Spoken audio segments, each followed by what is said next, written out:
When the Miami Dolphins drafted Trey Moore 130th overall and in the fourth round of the 2026 NFL draft, did they get a very versatile defensive chess piece on the first two levels of Jeff Hafley's new defense in Miami? They may just have. We're going to discuss that. And plus, what made him so intriguing that they took him ahead of a draft darling like Kyle Lewis? We're going to break down the all 22. We're going to discuss his strengths and weaknesses, how he fits in Jeff Hafley's defense, and a whole lot more. Let's not waste any time. Let's go ahead. Let's get into this.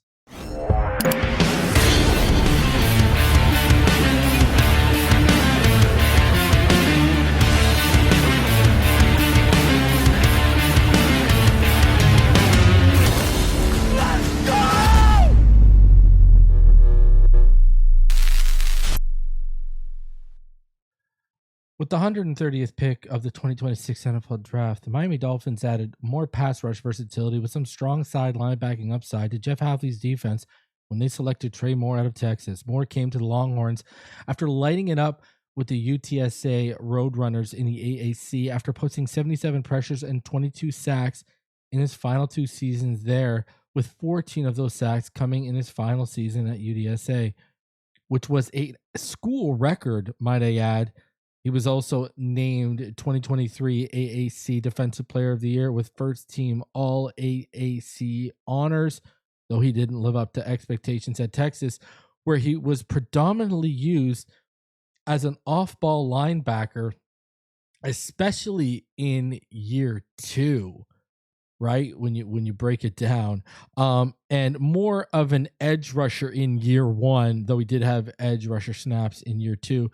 Listen, he still had 63 pressures, 8.5 sacks, and 14.5 tackles for a loss and 2 forced fumbles against SEC competition in his 2 seasons as a Longhorn. So Moore had a really good combine too. You know, he's 6'1", 5'8", 243 pounds, 10.5-inch hands, 31 5/8-inch arms, has a 38.5-inch vertical with a 10-foot broad jump, runs a 4.5 440, a 2.63 20-yard split, a 1.6 10-yard split, and a 7.083 cone. So he's a really good athlete, but the glaring issue for him as he transitions to the NFL is, where does he fit as a strong side linebacker and edge rusher? You know, as a weak side linebacker, maybe. The question lingers because he's either an oversized linebacker or an undersized edge rusher, which is going to be something Jeff Hafley is going to have to account for when planning Moore's usage. There's a lot to like about Trey Moore's game when you dive into the film, and the first thing is how hot his motor runs, and overall, his pursuit ability is top tier from effort to the angles he takes. He's a very advanced and nuanced pass rusher too, with quite the bag of moves in regards to his pass rush arsenal. He likes to utilize swipes, rips, cross chops, long arm moves, swim overs, but his creme de la creme is a spin move that he frequently uses and wins with. He has heavy hands as well, and he also has some counter moves up his sleeves if the initial move doesn't win, which shows he has a decent pass rush game plan for the blockers he's taken on. He especially makes them pay if they overcommit. Moore boasts impressive short area quickness, lateral agility, can win on stunts and twists, and really flashes his speed when he pursues along the backside. His versatility is really one of his strengths. As I've mentioned, he can line up as a traditional edge rusher, be used as an off-ball linebacker, and can blitz from the second level, drop into coverage. I mean, pick your poison for deployment with this guy. As a stand-up rusher or hybrid linebacker, the choice is yours. And I think because of this, Moore too fits what Hafley has openly told us what he's looking for. Defenders who can wear multiple hats and serve different purposes with different responsibilities out of different defensive looks. Behind Chop Robinson, there aren't many long-term solutions on Miami's roster right now. And on the second level, besides the newly drafted Jacob Rodriguez and Kyle Lewis, that sentiment is the same as even all-pro linebacker Jordan Brooks' future is uncertain right now. There's definitely a path to meaningful snaps for Trey Moore as a rookie if a youth movement is truly underway in Miami, though. But what will he need to improve on at the NFL level to find success? Well, because of his size, basically making him a tweener between edge and linebacker, he's going to have to make the most of his reps and prove he can be more than a rotational piece. His play strength is going to have to really improve, as is his anchor technique and handwork, especially against the run, so bigger blockers can't wash him out as easily. He doesn't maintain gap integrity consistently enough against the run, abandoning his gaps too quickly, too often.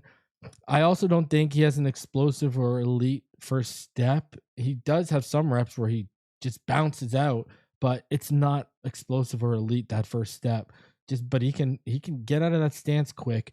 But there's not much he can do with that. That's either you got it or you don't got that first step, right? So needs to hit the film room a bit more to improve his second level processing and route recognition, I think, too.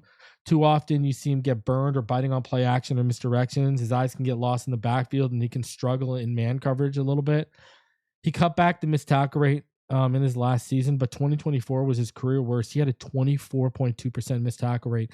He just needs to keep improving in that area and not get caught out of position and lunging at ball carriers. So listen, he definitely had some flaws in his game to clean up, along with a few questions regarding his long-term role in Hafley's defense, but the traits are clearly there, and the upside as a pass rusher is undeniable with him. There's just no doubt about it. So with that said, let's go ahead and let's hop into some film from Trey Moore. And let's start off with that pass rush upside. So, I mean, he definitely has pass rush upside to his game, especially when lined up off the edge. It's undeniable when you put on the UTSA film, but that was 3 years ago. So let's stick to the Texas film. When Texas lined him up off the edge more in year one, as opposed to the increased second level linebacker usage he saw in year two at Texas, the pass rush upside was very, very evident.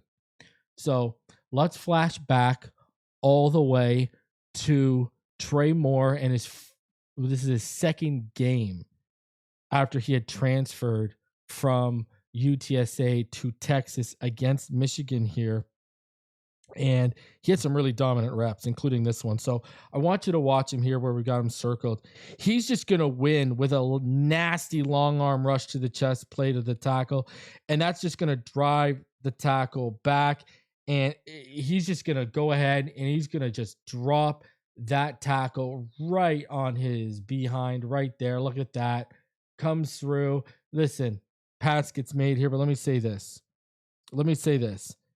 The finish doesn't really matter because other than a pat on the football, the QB gets it out at the top of his drop. And if he doesn't, more racks up the sack. But the power on display here to dominate a 6'6", 324-pound Evan Link is very impressive.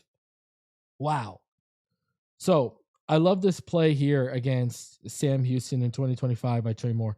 He's going to explode off of the edge, and he's going to arc around that blocker, and he's just going to win with a swipe and an arm over pass rush move, like a swim over. And I want you to really watch from the end zone view is where you're going to really, really watch his hands. I want you to watch his hands here and what he does. Listen, he's going to swipe the hands away, and then he's going to bring his inside arm over, and then he's going to pursue and track down. Look at how quick it is. Look at that. Blink and you'll miss it. Look at that. Oh, great stuff. And he's going to track down, pursue that quarterback for the sack. I mean, you go back here, and I'll be honest with you. This is just a great pass rush move, great pursuit, and great finish for the sack by Moore. Love it. And I love that play because it kind of showed you a little bit of his motor. And, speaking of that pursuit, his motor, it just runs hot. His pursuit ability is very, very good because of it. He makes tons of plays where he has to come across the backside, work catch to hash beyond the line of scrimmage, etc. Takes good angles. I just love his competitive drive on film. Love it. So I want you to watch here. Once again, he is going to be working against the right tackle. And he's once again going to try to win with a long arm move. But watch, he's going to get stalled out. The tackle's going to get good hand placement on Moore. Look, it stalls him out. But look at, he stucks with it. And he catches Marcel Reed from the backside. Look at that. I love it. Watch this. Just because he gets stalled out and good hand placement from the tackle doesn't mean it's done. Watch Marcel Reed move up out of the pocket. He gets off his blocker, does more. Pursues him from behind, gets a strip sack and the fumble. This is a perfect example of why you play whistle to whistle no matter the result of your one-on-one battle. Let's go. Great stuff there. So now watch Moore here. I want you to see what he's going to do. He's going to kind of try and sell like a Euro step long arm pass rush where he's going to start head on with the blocker, take a long stride towards the outside, then come back inwards with a long arm move. But watch. he's going to get both hands on the blocker, and watch what he's going to do. Gets both hands in there, he sheds him, and look at, he catches up. Listen to this, watch him. After disengaging, Moore is going to pursue from behind, and he's going to wrap Diego Pavea from behind and bring him down before he can do any damage with his legs. Look at this. Boom. Great stuff. Great stuff. Great awareness. Great pursuit. Doesn't give up, man. Got a little deep there, but still came back. So now you look at this. Trey Moore, he posted 50 tackles for a loss over the last 4 seasons. And that tells you everything you need to know. He has a knack for creating negative plays against opposing offenses, whether they are running the ball or passing it, which you can imagine is a absolute headache for opposing offensive coordinators when they're facing him. So watch him. He's going to be lined up over the tight end here, right? And watch off the left side of the offensive line. Watch his awareness and overall football IQ that leads to a negative play for the Gators here. Watch this. Tight end's going to engage him. He's going to release him. And then look at, after a few moments, watch, he just watches the eyes and he sees where it's going. Look at that. Watch it. Just watching the QB's eyes. And he ID'd it as a screen real quick to that tight end. And he's all over for a negative loss. Look at that. Trey Moore turned this into a play where the tight end would have been better off dropping it because it was a forward pass. Now, on this play against Kentucky, their motion is actually going to be a dead giveaway for Trey Moore.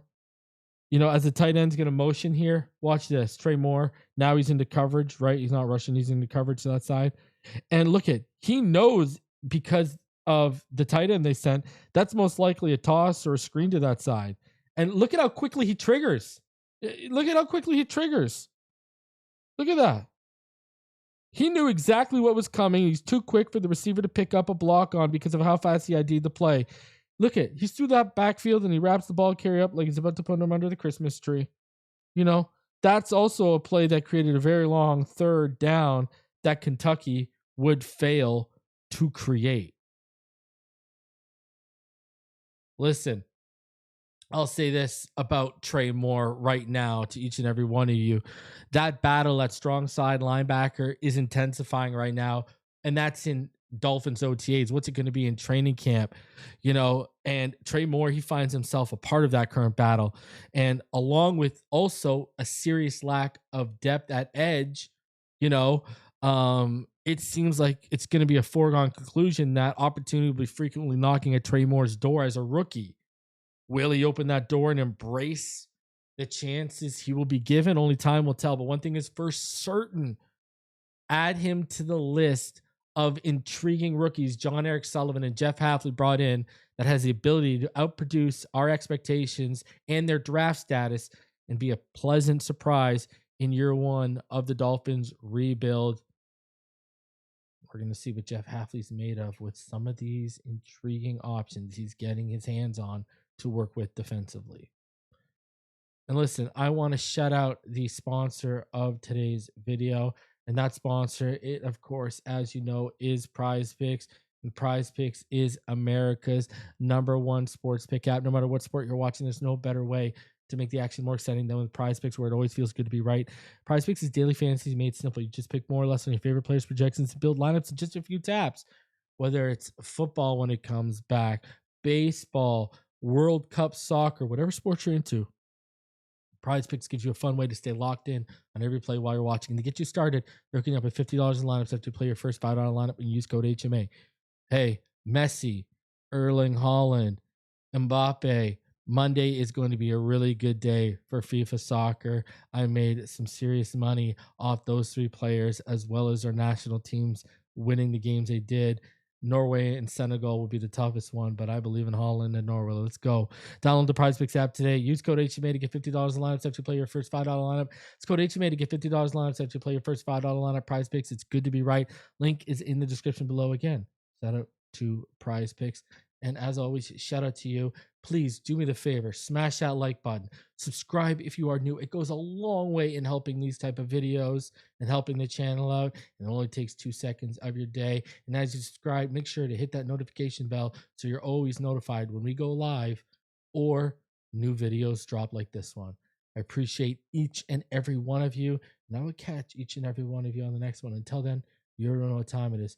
Fins up all day, every day. And let me know down below, what are your expectations for Trey Moore in year one? And where do you think he fits in Hafley's defense? And where do you think he will predominantly line up? I'd love to hear from all of y'all. Appreciate y'all, and I'll catch y'all on the next one.